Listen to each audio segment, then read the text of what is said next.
Oh, Cheyenne, you rascal. Hello. My name is Michael Hayden, and I thought, in light of the upcoming holiday, that Michael, it's past Christmas. What? It's past Christmas.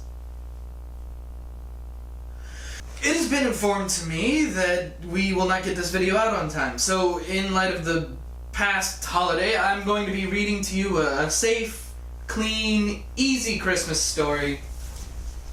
Christmas Story by H.L. Mencken. Ow.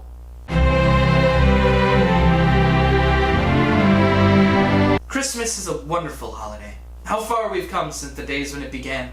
No longer are people turned away from the inn to give birth with the lowly sheep and cows. Now, people are turned away from the hospital because they aren't going to be able to afford that hospital bill when they're already paying off 4 years of student debt and credit cards that they used to try and lower their loan rates, but you signed up for a variable rate, so there's nothing they can do for you there, and boy, those loans are going to be a lot harder to pay off for you now that you have twins, aren't they, Cheryl?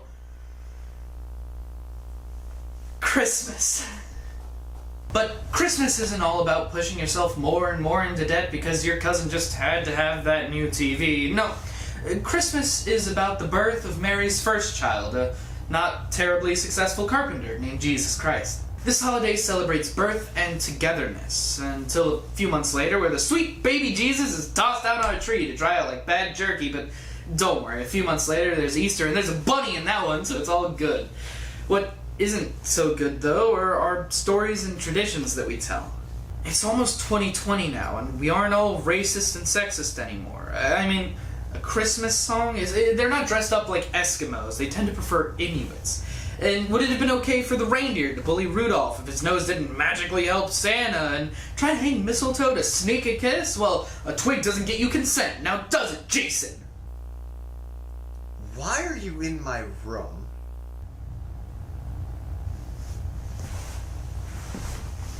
Shut up.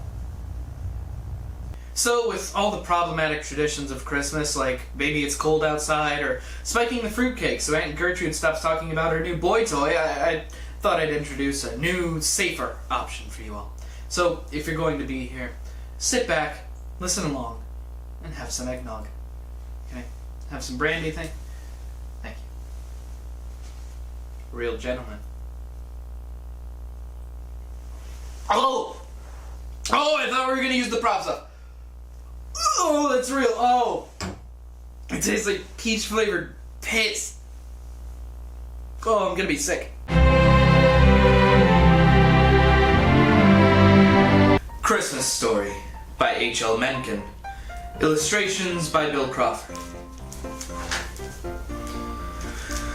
Despite all the snorting against them in the works of divinity, it has always been my experience that infidels, or freethinkers as they usually prefer to call themselves, are a generally estimable class of men, with strong overtones of the benevolent and even of the sentimental. This was certainly true, for example, of Leopold Borscht, Totstoffer for the Scharnhorst Brewery in Baltimore 45 years ago, whose story I have told, alas, only in piecemeal, in various previous communications to the press. If you want a bird's eye view of his character, you can do no better than turn to the famous specifications for an ideal bishop in Timothy 1:3-6. So far as I know, no bishop now in practice on earth meets those specifications precisely, and more than one whom I could mention falls short of them by miles, but Leopold qualified under at least 11 of the 16 counts, and under some of them he really shone. He was extremely liberal, at least with the brewery's money. He had only one wife, a natural blonde weighing 185 pounds, and treated her with great humanity. He was, I quote the text, no striker, not a brawler, and he was preeminently vigilant, sober, of good behavior, given to the hospitality, apt to teach. Not once in those days I knew and admired him, circa 1900, did he ever show anything remotely resembling a bellicose and rowdy spirit, not even against the primeval prohibitionists of the age, the Lutheran pastors who so often plastered him from the pulpit, or the saloon keepers who refused to lay in Skarnhorst beer. He was a sincere friend to the orphans, the aged, all blind and one-legged men, ruined girls, opium fiends, Chinamen, oyster dredgers, ex-convicts, the more respectable sort of colored people. More respectable sort of colored people.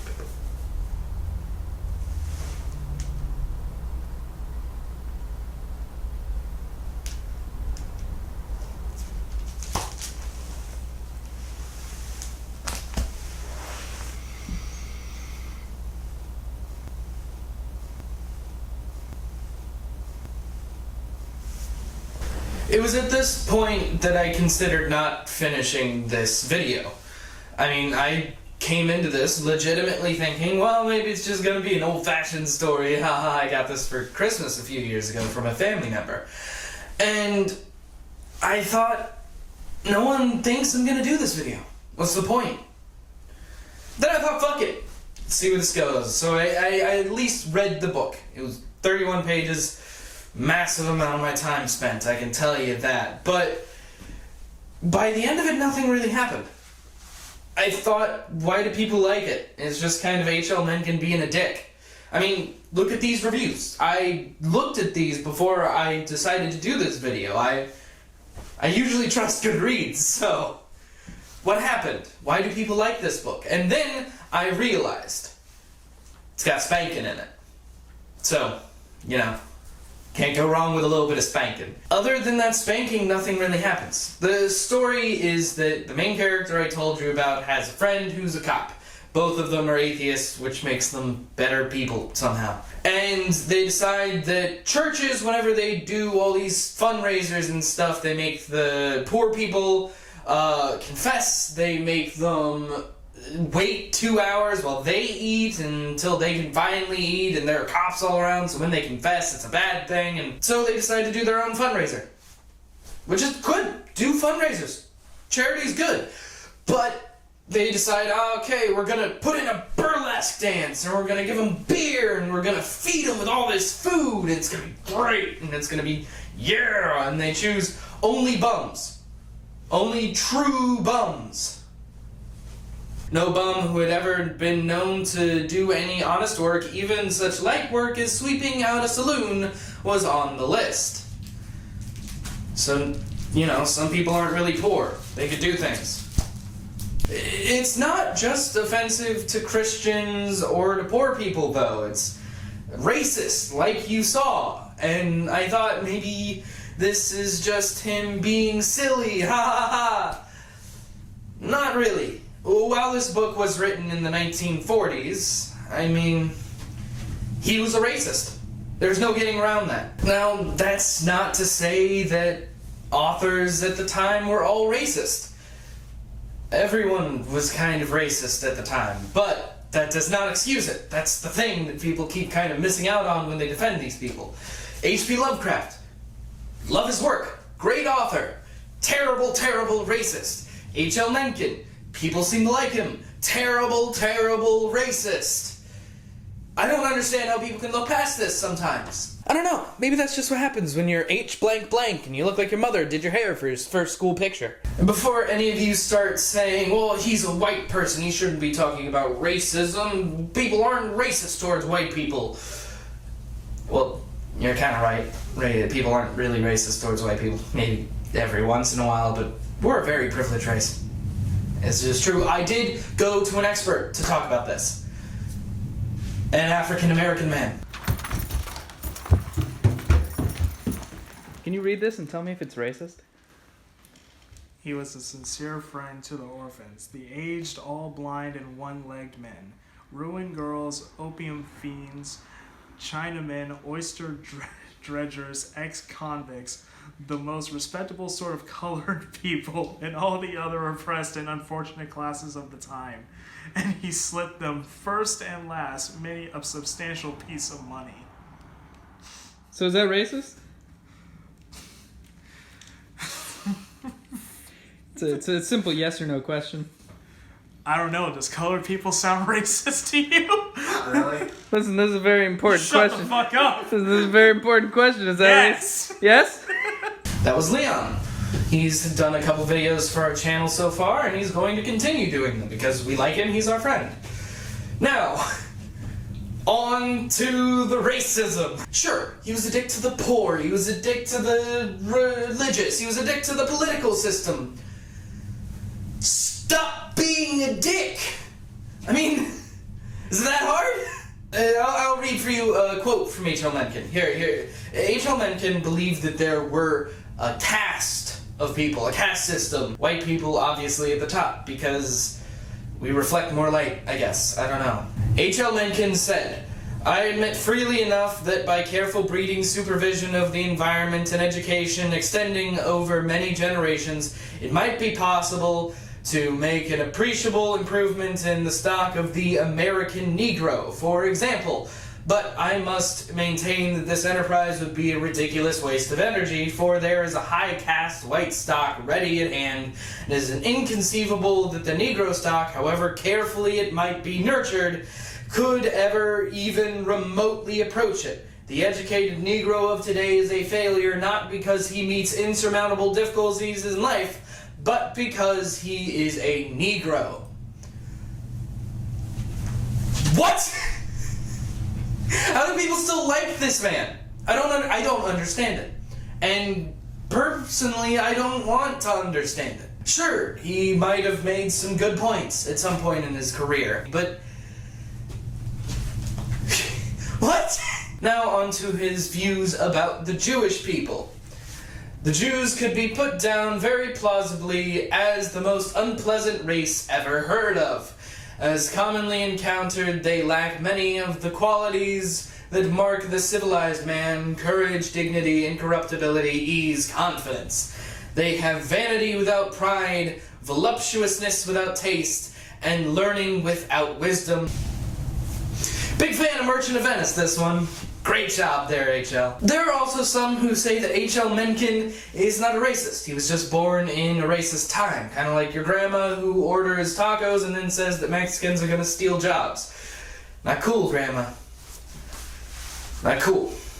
He did do some things to try and stop certain kinds of racism. He didn't like lynching, for instance, and he believed that it was wrong. As a person from Alabama, can't agree with you more. Lynching's bad. Don't lynch people. But doing good things for a race doesn't always make you not a racist. I mean, think about it. If you donated $10 million to the United Negro College Fund, that doesn't mean you can go out and call people, well, Negroes. I mean, all of the language in this book is bad. The way he talks about poor people, the way he talks about religious people, the way he talks about women, the way he talks about everyone is bad. If you read a book and it seems like it's racist and you do research on it and the guy seems racist, he's a racist. I'm going to end this video with a thought on Christmas and tradition. Christmas is a wonderful holiday. Christmas is a wonderful holiday. It's great, but a lot of traditions aren't cool anymore. I mentioned Baby It's Cold Outside. I personally don't like that song anymore. It's catchy, it's a bop, don't get me wrong, but it sounds kind of rapey to me. And even if it is just a social critique of the time, like a lot of people have said it is, well, she still says what's in this drink and asks repeatedly to leave for him to only coerce her in. It's still coercion. Not cool. But not all traditions are bad. Some are really nice. Decorating the tree with the family. That's really great, as long as your mom doesn't want the lights in a very specific way, and it takes it 2 hours to decorate a Christmas tree.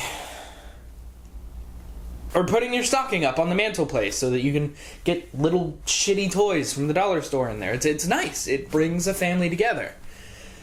That is to say, some traditions are good, some traditions are bad. We shouldn't throw out all Christmas traditions just because, well, a few of them are kind of racist.